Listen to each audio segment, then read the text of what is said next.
Hello, my name is Reverend Dr. May Elise Cannon. Today is January 2nd, and it's the 88th day since October 7th.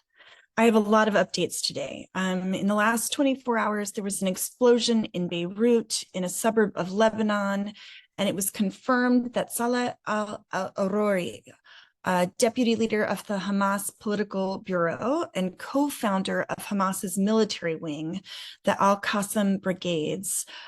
He's a deputy to Ismail Haniyeh and head of the operations in the West Bank, was killed in that blast in Beirut. Salah AlAhrar is his name. Lebanese media attributed the explosion to an Israeli drone strike. The U.S. designated Ahrar as a specially designated global terrorist in 2015. He was considered to be a key figure in Hamas's financial network and in the hostage ceasefire negotiations. Lots of world responses. I wanted to just summarize a few, but in addition to Al-Ahrar's death, an additional 11 other people were injured in the attack, and 2 other people who were Hamas leaders were also killed. A call of revenge for Ahrar's death was chanted at a rally in Ramallah today, and Fatah announced tomorrow as a general strike in the West Bank in response to that attack. Hezbollah said that the Al-Ahrar assassination is a severe attack against Lebanon and that it won't go unanswered. Palestinians in Jordan are also protesting following Ahrar's death. They held a rally in Jordan and condemned the bombing in Beirut. The political head of Hamas, Ismail Haniyeh, said that the assassination of Al-Ahrar is a terrorist act. It's violating Lebanon's sovereignty and the expansion of Israel's circle of hostility against Palestinians. He went on to say that just like the assassination of other executive leaders of Hamas, his death won't stop the Palestinian revolution.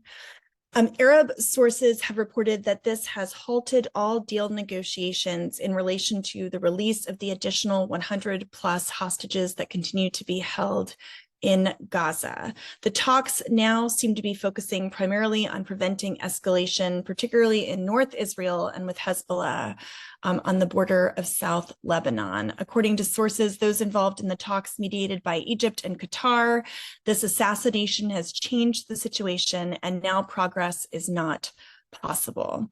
Lebanon also issued a complaint to the UN Security Council saying that this blast in Beirut was a blatant strike, that Israel has violated Lebanese sovereignty, and Iran said that this Hamas official's assassination would undoubtedly further motivate the resistance to fight against Israel. So that is big news in terms of the broader regional context. The situation in Gaza, the death toll has now surpassed 22,000 people, according to the health ministry there, the total being 22,185 people. More than 100 people remain held captive in Gaza. Again, the Egyptian peace deal has been at a minimum put on hold. There has been significant conversation between Israel and the United States. Today, on the 2nd of January at 3:37 p.m. Eastern Standard Time, the State Department issued a strong critique of the Israeli ministers Smotrich and Ben-Gvir, rejecting their irresponsible statements because they have been talking, these are Israeli government officials have been talking about resettling people in Gaza, resettling Palestinians outside of Gaza. And so the United States rejected those statements. They said the rhetoric is inflammatory and irresponsible. We have been told repeatedly and consistently by the government of Israel, including the prime minister, that such statements do not reflect the policy of the Israeli government and they should stop immediately. We have been clear, this is again the US State Department, we have been clear, consistent, and unequivocal that Gaza is Palestinian land and will remain Palestinian land, with Hamas no longer in control of its future and with no terror groups able to threaten Israel. That is the future we seek in the interest of Israelis and Palestinians and the surrounding region and the world.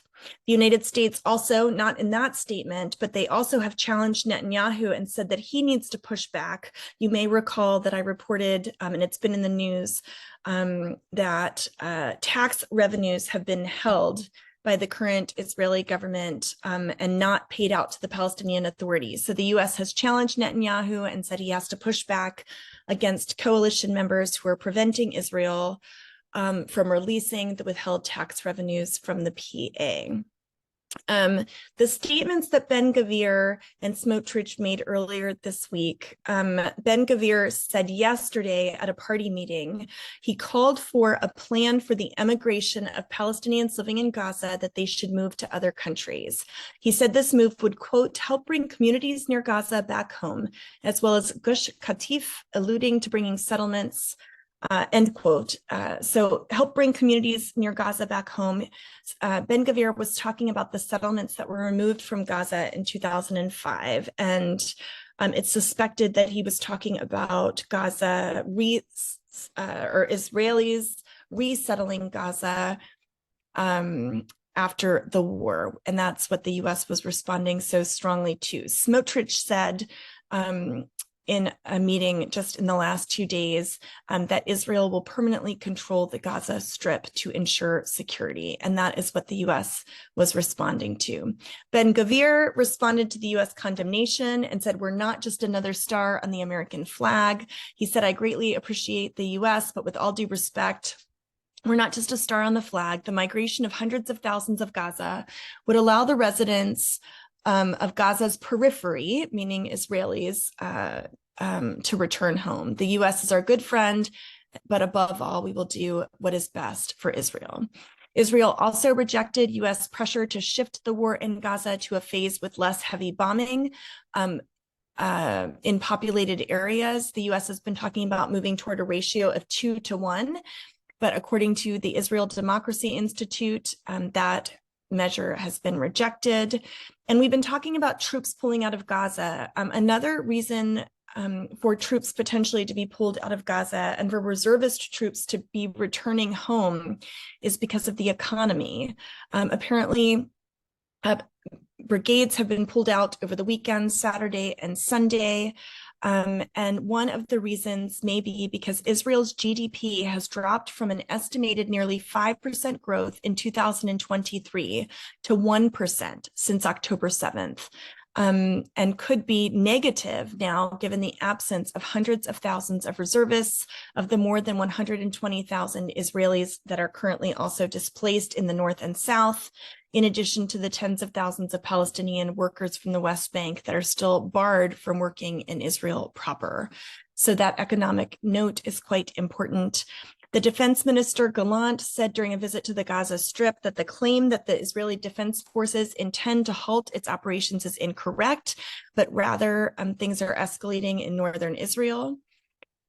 And the parents of fallen Israeli defense soldiers have requested to meet with Secretary Blinken, who will head to Israel again later this week. They want to express to him that stopping the war from their perspective would be a terrible mistake of historic proportions. Yesterday, it was found that 75% of Jewish Israelis reject the US demand to shift the Gaza war to a new phase. So that's an Israeli poll.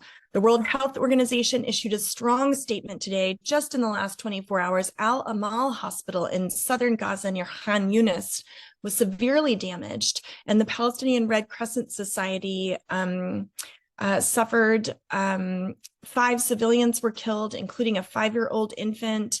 And the Director General of WHO, Dr. Tedros, I cannot pronounce his last name, I apologize to say, issued a strong statement. 14,000 people were sheltering at the hospital. And he went on to say, in addition to all these widespread deaths, hospitals should be protected. And he said, if the conditions now are not for a ceasefire, he said, I do not know what it will take. But health must never be a target during conflicts, and all efforts must be taken to protect health facilities, health workers, and patients. Things on the Red Sea with the Houthis continue to capture international attention. The UN Security Council will have a meeting about that, most likely tomorrow. On the US side, Harvard President Claudine Gay reportedly resigned after backlash about comments that she made and accusations of anti-Semitism. And the first International Court of Justice hearing, we've been talking about South Africa's charges of the potential of genocide being brought forward against Israel. That first ICJ hearing is scheduled for next week. I wanted to close by letting you know that I received a note last night, New Year's evening, from a person I know in Gaza, and they said this: "Tonight is one of the tough nights, not only because of the airstrikes and the shelling, but because it's the new year. Normally, and even with hard times, we would at least have a home. But we're still breathing. But what we're doing here cannot be called living. We have no wishes and nothing of interest in 2024. The world has failed us. Christianity has failed us. For the majority of the world's Christians, in large part, are not even calling for peace." May that be something that compels us to continue to call for a comprehensive ceasefire. We'll pray together tomorrow morning. We'll have our briefing on Thursday. Blessings to you as we continue to work toward peace.